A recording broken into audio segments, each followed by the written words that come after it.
కేంద్ర ప్రభుత్వం పేదలు, కార్మికులు, వృద్ధులు, మహిళలు, చిన్నారులకు కొన్ని వందల పథకాలను అమలు చేస్తుంది. అందులో భాగంగా కార్మికుల కోసం ప్రధానమంత్రి శ్రమయోగి మాన్ధన్ పథకాన్ని తీసుకొచ్చింది.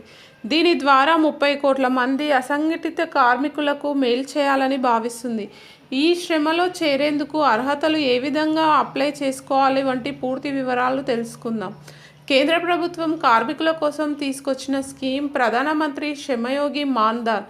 ఈ శ్రమ కార్డు పొందిన కార్మికులు 60 ఏళ్ల వయసు వచ్చాక నెలకు 3,000 పెన్షన్ పొందవచ్చు. దీంతో పాటు లైఫ్ ఇన్సూరెన్స్ కూడా వర్తిస్తుంది. దివ్యాంగులకు ఆర్థిక సాయం కూడా అందుతుంది. ఈ శ్రమ కార్డు పొందాలంటే కార్మికుల శ్రామిక పథకం కింద రిజిస్టర్ చేయించుకుంటే ఈ శ్రమ కార్డు లభిస్తుంది. దీనికి దరఖాస్తుదారులు 18 నుంచి 59 సంవత్సరాల మధ్య వయసు ఉండాలి. ఆధార్ కార్డు, మొబైల్ నెంబర్ ఉండాలి. ఈ శ్రమ కార్డు కంప్యూటర్, మొబైల్లోని డౌన్లోడ్ చేసుకోవచ్చు. ఆధార్ కార్డు లాగే ఈ కార్డుపై కూడా 12 అంకెల నెంబర్ ఉంటుంది.